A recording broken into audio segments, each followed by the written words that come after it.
What are 6 ways we can champion life?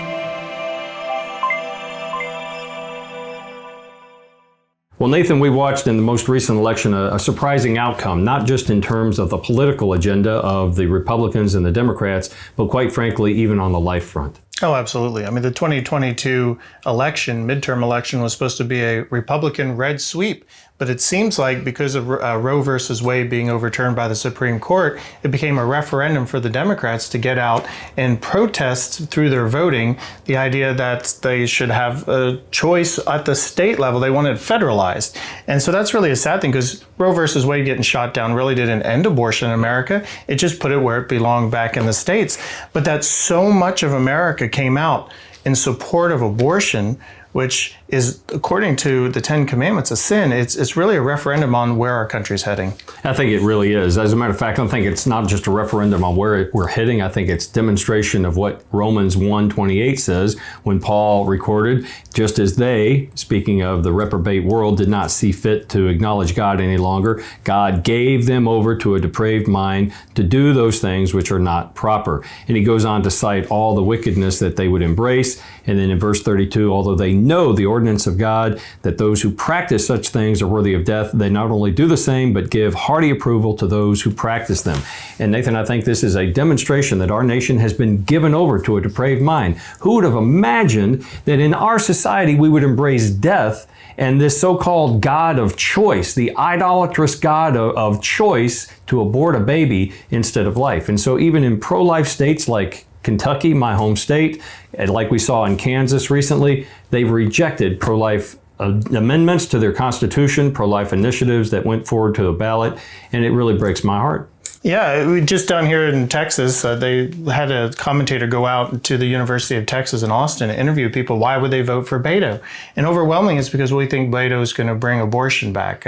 Especially young men saying, well, if you get a girl pregnant, you don't want the baby. He says, yeah, that's why I'm voting for Beto. There was no other reason. So it's, again, like you said, a convenience, it's choice. It's interesting how the pro-choice movement is wrapped in this veneer of goodness. Hey, we want women to have rights. We want women to be able to choose their own bodies. But at this point, they've already chose to have sex, both the men and women. I'm not saying the women are at fault by themselves. The men, there's a lot of bros out there. It really is bro versus Wade, who don't want responsibility for the child. And so it's a matter of convenience. And we think about, okay, you're driving down the road and there's a car in your way, and it just is slowing you down and keeping you from getting where your destination is. So you jump out of your car, you pull out your gun, and you shoot him.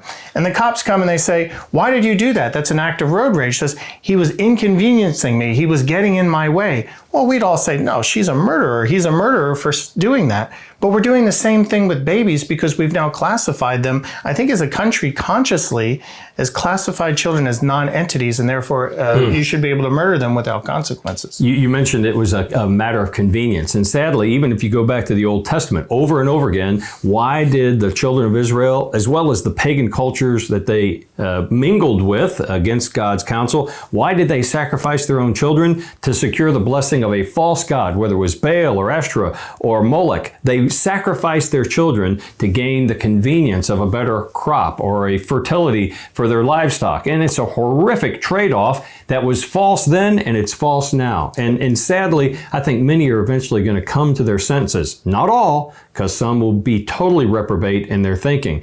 But it broke my heart to try to fight against the pro-abortion dynamic in Kentucky back when I was in the legislature. One of the things I learned then, and this most recent election proves to me, is that we as Christians have a lot of work left for us to do while we're on this earth until the Lord calls us to himself. We need to pray for abortion to be abolished.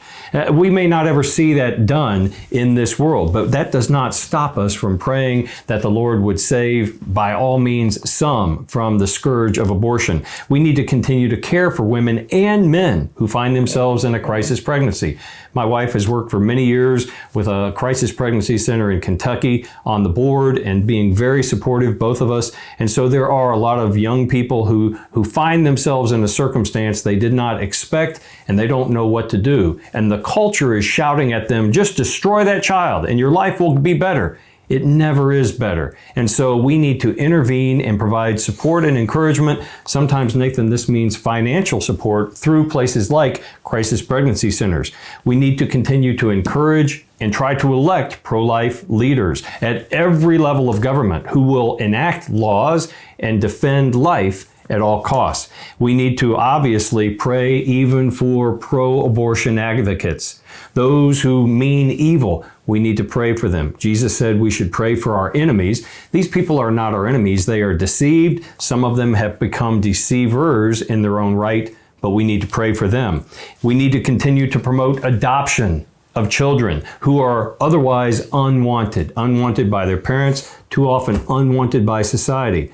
A lot of American parents are going to other cultures to bring home children who are unwanted, whether it's in China, in other parts of the third world, or wherever, and we need to give those children a home and a hope. And I would just say, again, that we need to pray for the women and the men who have been deceived.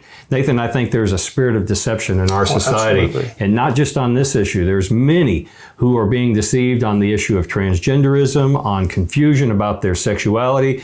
And one of these days, some of them are going to come to their senses and think, oh my goodness, what have I done to mutilate my body? What have I done to live this lifestyle for years? And they're going to seek healing and hope. And we in the church know the one who can provide healing and give hope. And so I think we need to pray for these individuals, be ready to receive and intervene in their lives and bring them to Jesus Christ. Absolutely. And from a prophetic perspective, folks, both the apostles Peter and John and others have all prophesied that in the last days, the love of most would grow cold. And what is more cold than losing a mother's love for her own child? I mean, that's supposed to be the bond of all bonds, is a mother and a child. So we're living in the last days. It's certainly in the last days. But as Christians, we're called to be salt and light and fight the evil that's out there. And because it's all satanic. And it's just like the ancient days where they're worshiping Moloch.